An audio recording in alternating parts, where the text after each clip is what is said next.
Good morning, Christ Church. How are we? Good. Happy Thanksgiving weekend.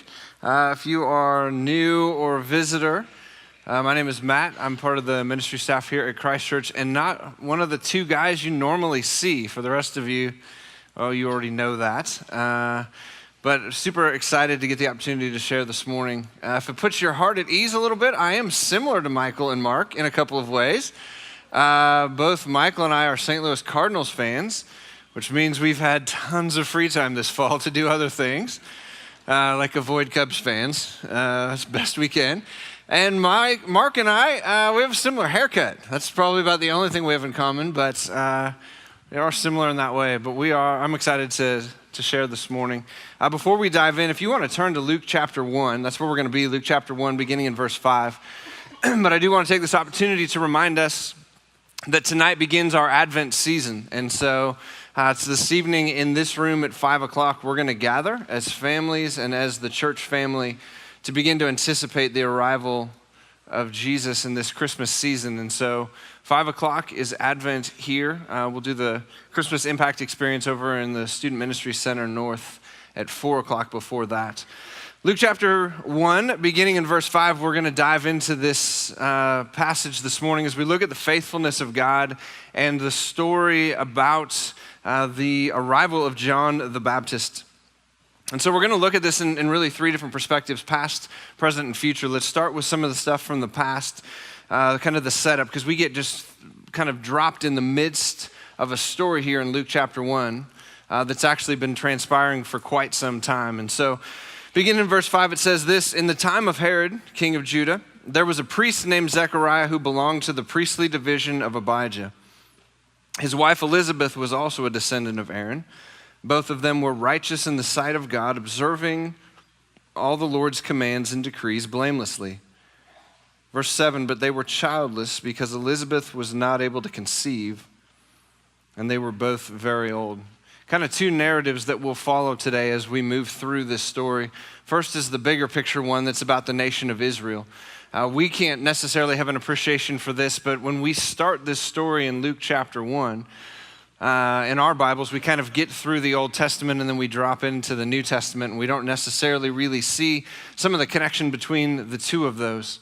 But when we start in Luke chapter 1 right here, there's actually a couple of things to note. One is that Israel is an occupied people. Dr. Luke tells us that Herod is the ruler, that he's the king of Judah at that point. This is an occupied Israel. They're not sovereign. They're under Roman rule at this point. That would have mattered to some of the folks reading this at that time.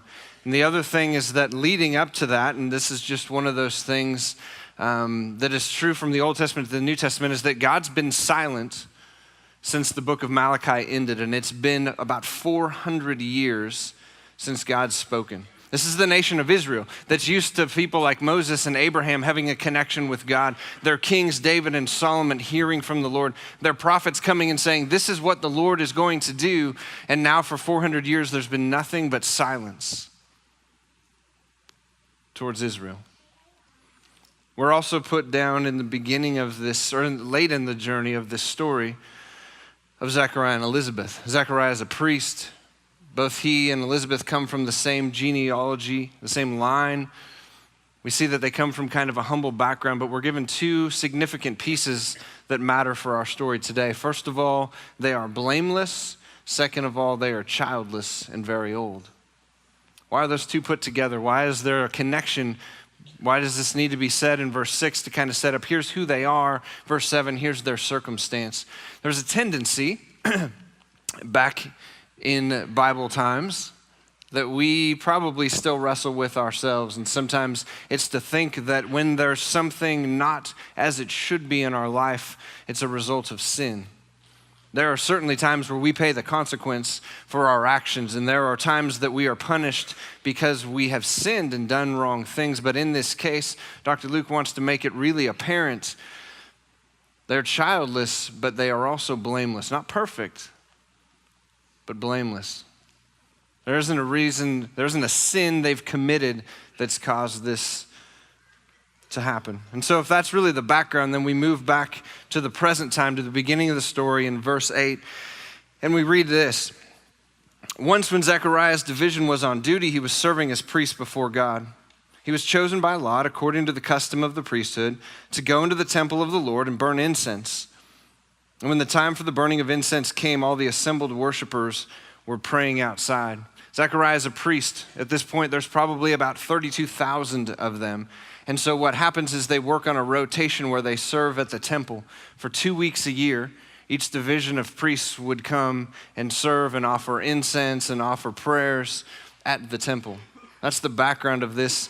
And it says that Zechariah's name is pulled by lot. There's more folks, more priests that are there than can serve at one particular time. And so what happens is during your 2-week rotation, you and all the other guys would get in a room and there'd be a name drawn that would get the opportunity to offer incense. And on this particular case, some can call it chance.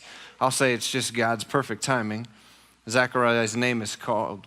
His name is pulled out. This is a once-in-a-lifetime experience. You just do the math and figure out that if there's that many priests and you're only there for 2 weeks a year and one at a time names are drawn, this is a once-in-a-lifetime thing. Something that would have caused him a great amount of fear.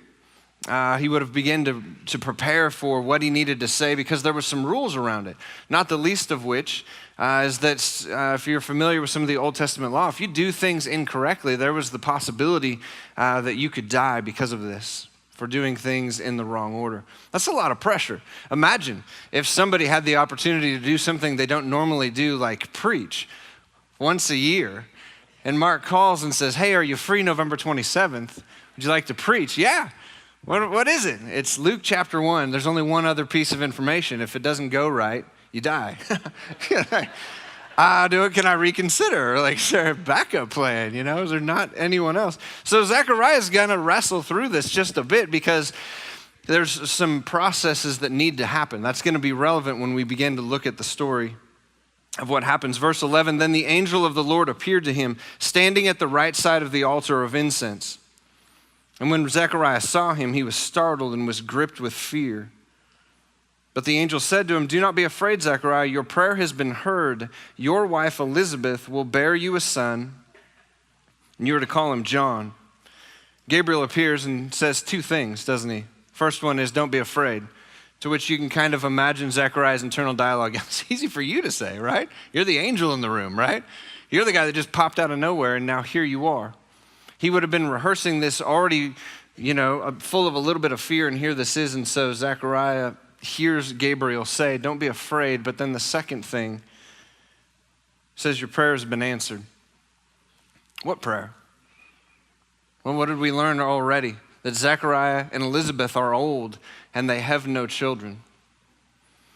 I had the opportunity a few years ago to lead a short-term trip to New York City. And on a particular evening, we went to the Brooklyn Tabernacle. And each week, they have a weekly prayer service. And their pastor, Jim Cymbala, was talking with the church about prayer and its value and its power. And he made this statement that's just always stuck in my head. He made the statement that no prayer ever dies. And I remember the first time I read this passage in preparation for today, when I got to this part, and Gabriel said to Zechariah, "Your prayer has been answered." That's the first thing that came to my mind.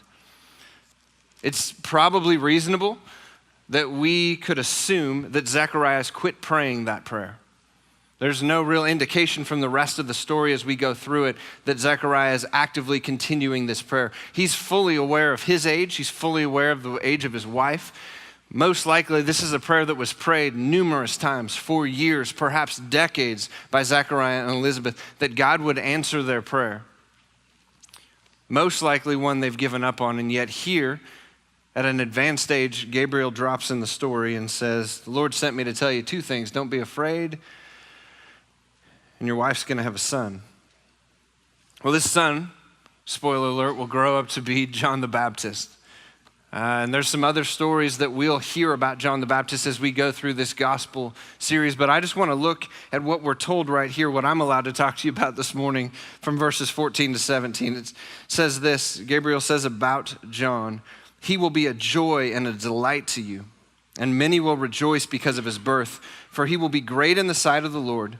He is never to take wine or other fermented drink, and he will be filled with the Holy Spirit even before he is born. He will bring back many of the people of Israel to the Lord their God, And he will go on before the Lord in the spirit and the power of Elijah to turn the hearts of the parents to their children and the disobedient to the wisdom of the righteous, to make ready a people prepared for the Lord.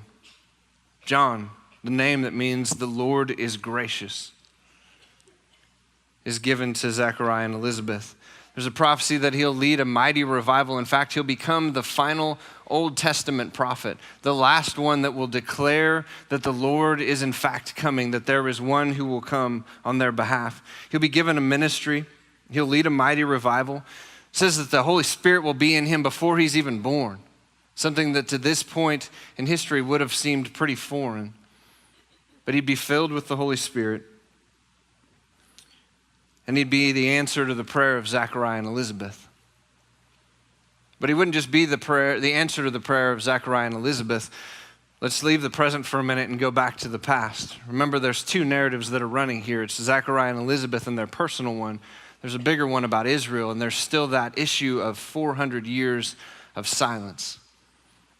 Well, in verse 17, as Gabriel is telling Zechariah about this son that he will have, he uses these words to turn the hearts of the parents to their children. Why does that matter? Because right before these 400 years of silence happen, at the end of Malachi, in the very last two verses, Malachi chapter 4, verses 5 and 6, the very last two verses of the very last chapter of the very last book, of the very last thing Israel would have heard, Malachi would have said two things. He's going to send one. It's going to come in the power of Elijah. And he would have used these words to turn the hearts of the parents to their children. God's faithfulness in the past being brought into the present. And perhaps Zechariah would have understood both of those things, that God's orchestrating his plan. He's putting his plan in motion, one that he's had all along. You remember from the Shadow series, the gospel isn't plan B. This isn't, oops, it didn't work out, now what do we do? God's had this plan in place all along. Even in the midst of 400 years of silence for Israel, God knew what was going to happen. Even in the midst of decades of silence for Zechariah and Elizabeth as they prayed for a son, God's known all along, I have a plan that's in place. I'm faithful. I can be trusted. And so John, meaning the Lord is gracious, is a gift, an answer to the prayer of Israel, an answer to the prayer of Zechariah and Elizabeth. Now, it'd be reasonable to think that Zechariah would hear this and his response would be about time or fantastic, I knew you'd come through for me or whatever. Zechariah instead responds with a really practical, kind of a typical guy response, a real practical lesson for the angel on biology and aging. Zechariah says this to the angel. He asks the angel, how can I be sure of this? I am an old man and my wife is well along in years. What you saw right there was Zechariah with one of the first instances of political correctness, right? See how he mentioned his wife's age in a real subtle way? I'm an old man and she's well along in years, right? Not as young as when I first met her.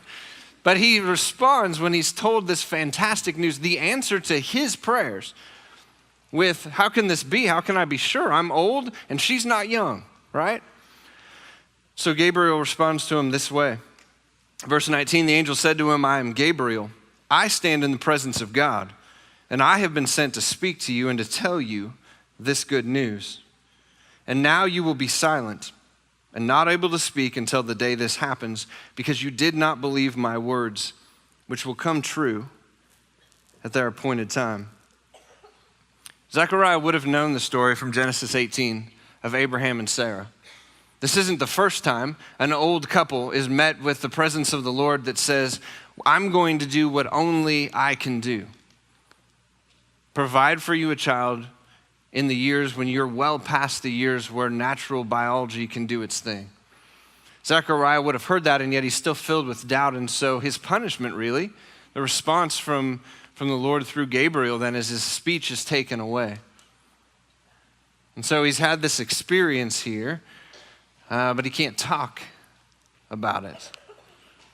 Which matters because in verse 21, we're kind of taken back out of that moment in the temple into what's happening. And it says this, meanwhile, the people were waiting for Zechariah, wondering why he stayed so long in the temple.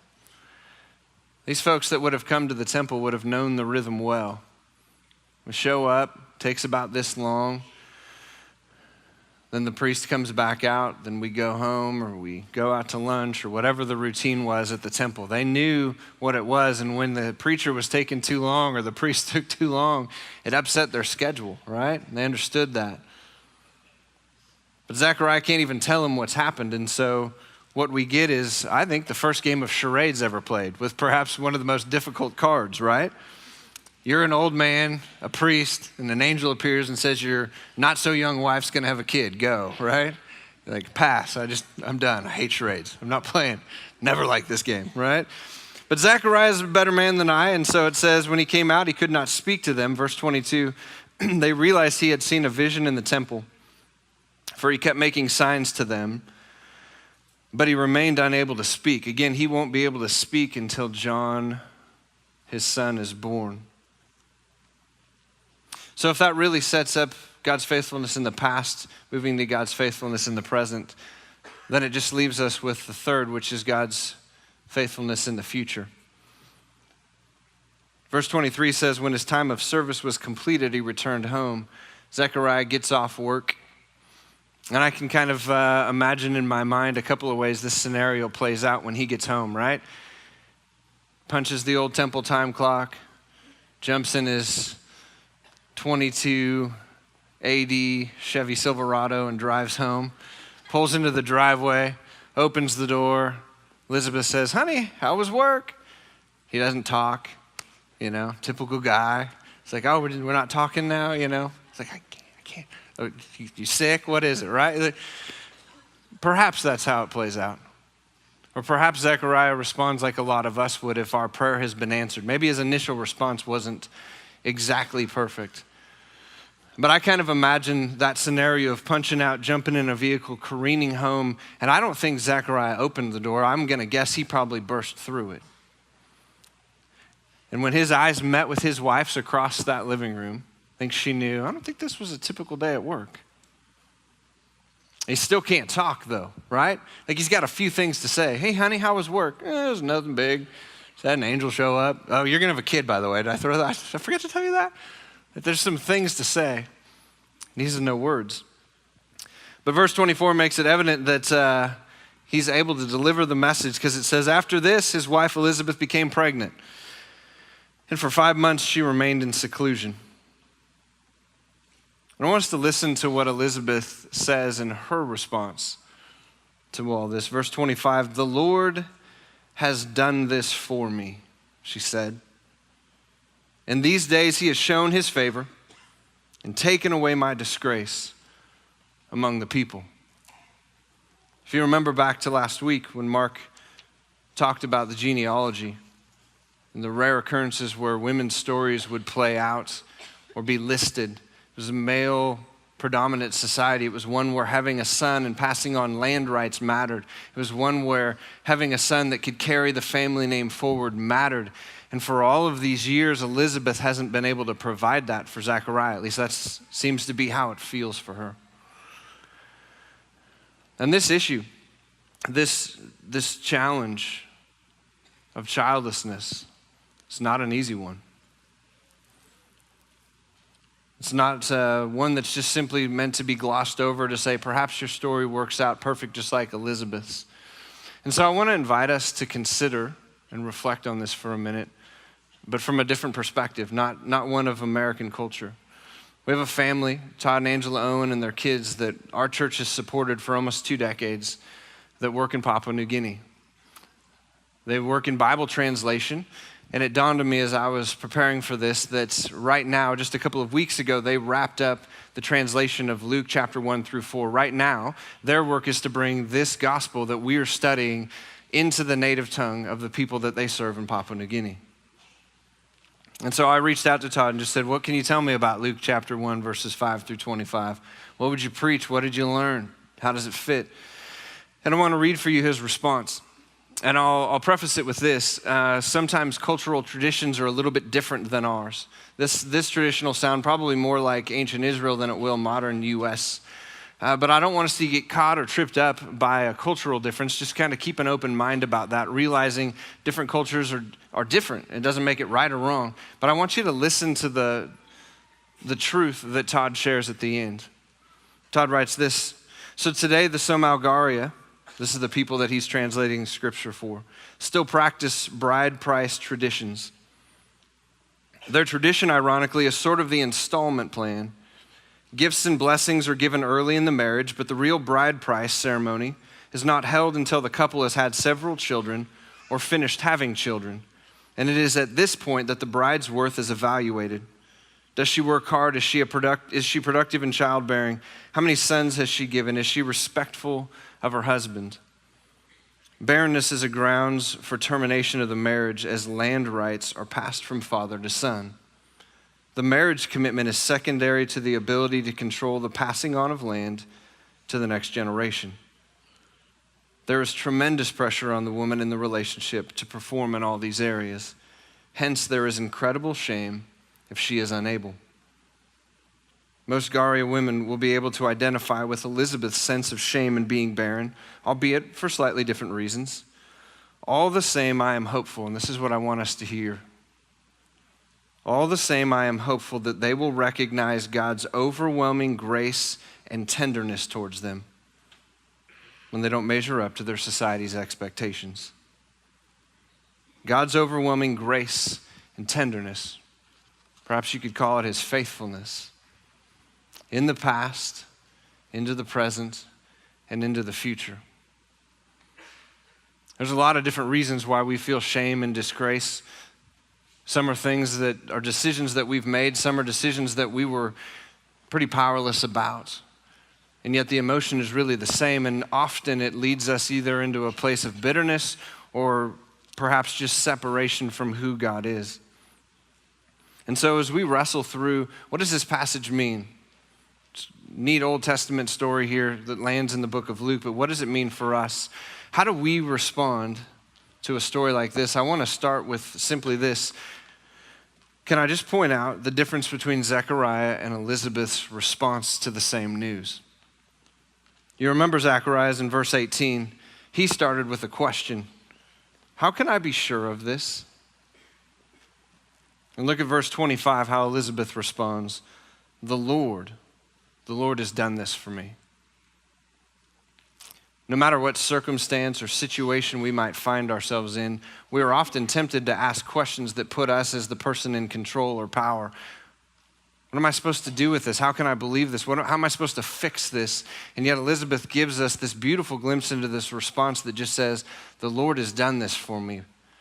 Responds with an act of faith to say, even in this most difficult of things, the Lord has been gracious to me. In just a minute, we get to sing one of my favorite songs. It's one of the perks to the Sundays you preach, is they'll ask you, hey, is there any songs you think would fit with your sermon? You can say, well, we can sing my favorite one. So in just a moment, we're going to sing the words to an old hymn, It Is Well. I don't know if you know the background of the story. Maybe you can make a note in your journal just to look that up later. I'll give you the Cliff Notes version. It was written by a man by the name of Horatio Spafford, and it was written in the midst of a season of intense and immense loss. And yet the words are just laced with hope in the faithfulness of God.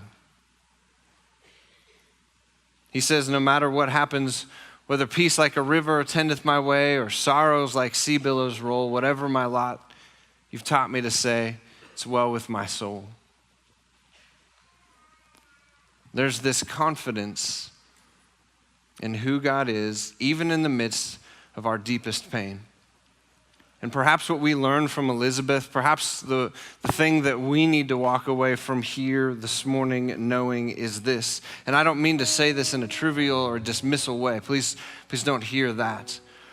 But perhaps our moments of deepest pain and shame and disgrace are actually moments that God redeems into the most powerful part of our testimony. It's true for me.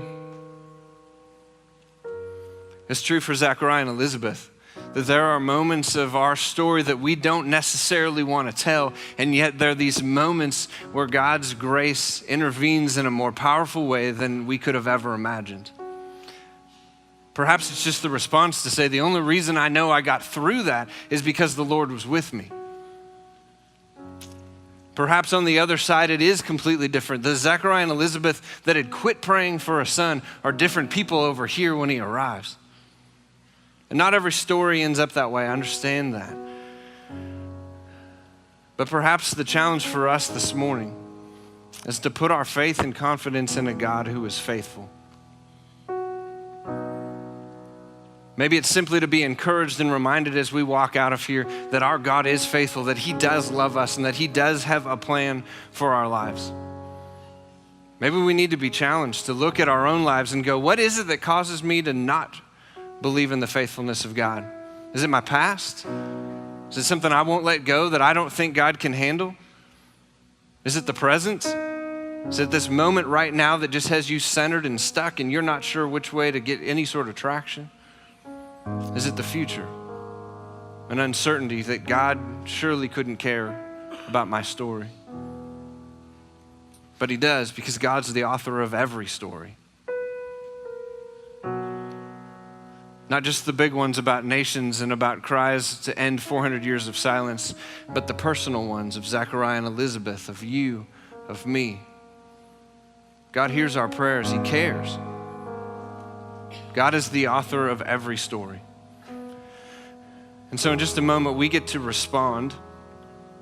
And my prayer for these next few moments is this, that we as a church, we as individuals, if God is truly our rock, and if we believe that he is faithful, and we know that he's redeemed some of our most difficult moments into the most beautiful and powerful parts of our testimony, that we would declare that confidence back to him, that we would worship, and it would really, truly be well with our soul. And if you doubt, if you don't believe it, if it just seems too ridiculous, too far-fetched, too impossible that God could possibly care about your story or redeem it or turn anything about it into something good, that the truth of these words would settle in your heart as well. And maybe you need to come talk to one of us at the prayer center, or maybe you need to grab somebody you came to church with today and say, I want to believe that God is faithful, that he's powerful, that he's bigger than all of these things. God's the author of every story. He's had a plan all along. He's been faithful in the past. He's faithful in the present. He'll be faithful in the future. God is the author of every story. His plans never fail. He is faithful. Let's stand and sing together.